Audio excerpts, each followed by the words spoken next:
प्रातः काल भरत भैया जगे और गुरुदेव से, माताओं से अनुमति लेकर के कि पहले मैं भैया से मिलना चाहता हूँ। शत्रुघ्न भैया और निषाद राजगुरु के साथ भरत जी मंदाकिनी जी के तट से आश्रम तक अकेले पहले गए मिलने।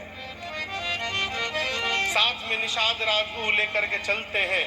जहां जहां राम जी के चरण चिन्ह दिखाई पड़ते हैं, आप कहोगे वो कैसे पता चला कि राम जी के चिन्ह है? राम जी के पांव में, दाहिने पांव में 24 चिन्ह है और बाएं पांव में 24 चिन्ह है, पांव में अंदर नीचे। और राम जी के जो दाहिने पांव में 24 चिन्ह है वो सीता मैया के बाएं पांव में है, और जो राम जी के बाएं पांव में है वो सीता मैया के दाहिने पांव में है। भगवान जब चलते हैं धरती पर तो सारे चिन्ह बन जाते हैं।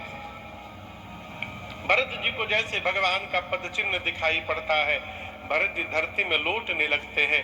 निषाद राजगुरु हाथ पकड़ के भगवान की कुटिया के द्वार पर ले गए और द्वार से दिखाएं, वो देखिए आपके भैया बैठे हैं।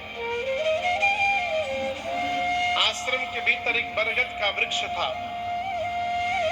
उस पर चबूतरा बना था।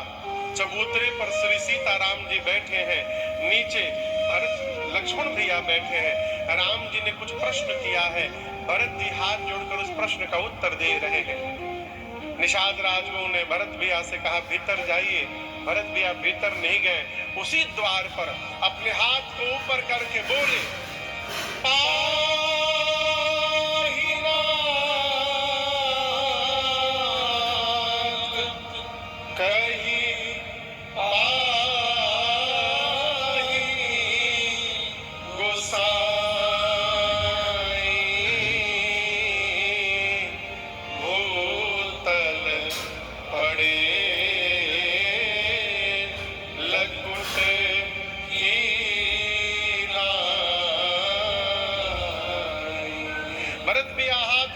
बोले पाहिनाथ पाहिनाथ, और कह के खड़े खड़े गिर पड़े। लकड़ी को गिरते देखा है, लाठी को खड़ा करिए, लाठी जैसे खड़े खड़े गिर जाए, भरत भैया खड़े खड़े गिर पड़े, बोले पाहिनाथ पाहिनाथ।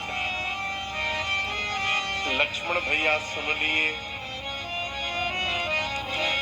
लक्ष्मण भैया यदि सुन लिए तो क्या राम जी नहीं सुने होंगे? कहिए। राम जी सुने, लेकिन सुनकर भी अनसुना कर दिए। मन में कहे लक्ष्मण, ये वही भरत हैं जो मुझे बुला रहे हैं, आप इनको मारने जा रहे थे। अब लक्ष्मण जब तक आप नहीं कहिएगा मैं अपने भरत को उठाने नहीं जाऊंगा। लक्ष्मण भैया ने धरती पर प्रणाम किया और हाथ जोड़कर कहा, भैया भरत प्रणाम करत रघुनाथ। बोले हे रघुनाथ जी, भरत भैया आपको प्रणाम कर रहे हैं। गोस्वामी जी कहते हैं राम जी के वेग का दर्शन करिए। ये हाथ पर तौलिया है ना, हाथ यदि धीरे धीरे जाएगा तो तौलिया भी उसके साथ जाएगा। देख रहे हैं ना, तौलिया घूम रहा है ना, लेकिन जैसे हाथ को तेजी से ले जाएंगे तौलिया वहीं पर गिर गया। राम जी के वेग का दर्शन करिए आप। गोस्वामी जी कहते राम जी कितने वेग से गए, लक्ष्मण जी के मुख से भरत का भ निकला, राम जी खड़े हो गए। लक्ष्मण जी भरत का रौ कहते तब तक राम जी जा चुके थे, और जब तक लक्ष्मण भैया भरत का भरत तो कहते तब तक राम जी भरत भैया के पास पहुंच गए थे। इतना वेग, भगवान इतने वेग में गए। गोस्वामी जी कहते हैं, उठे राम सुनि प्रेम अधीरा, कहु पट कहु निसंग धनु तेरा, कहु पट कहु निसंग धनु तेरा, कहु पट कहु निसंग धनु तेरा। भगवान इतने वेग में गए कि राम जी का ये पटका, एक हाथ का धनुष, एक हाथ का बाण और कमर का निशंग, ये चारों जहां लक्ष्मण जी थे वहीं गिर गए। क्यों गिर गए? वस्तु छोड़कर भरत जी आए हैं, धर्म अर्थ काम और मोक्ष। तो राम जी भी 4 वस्तु छोड़कर भरत जी के पास गए। ये कथा कहती है जितना त्याग करके हम भगवान के लिए दौड़ेंगे, भगवान भी उतना त्याग करके हमारे लिए दौड़ पड़ेंगे। इसलिए उठे राम सुनि प्रेम अधीरा, कहूँ पट कहूँ निसंग धनु तेरा, कहूँ पट कहूँ निसंग धनु तेरा, कहूँ पट कहूँ निसंग धनु तेरा। राम जी का पटका लक्ष्मण जी के पास गिर गया और कहा, लक्ष्मण जी आपको पता है हम क्यों गिर गए? लक्ष्मण जी बोले नहीं मालूम। पटके ने कहा, लक्ष्मण जी राम जी जाकर भरत जी को उठाकर हृदय से लगाएंगे।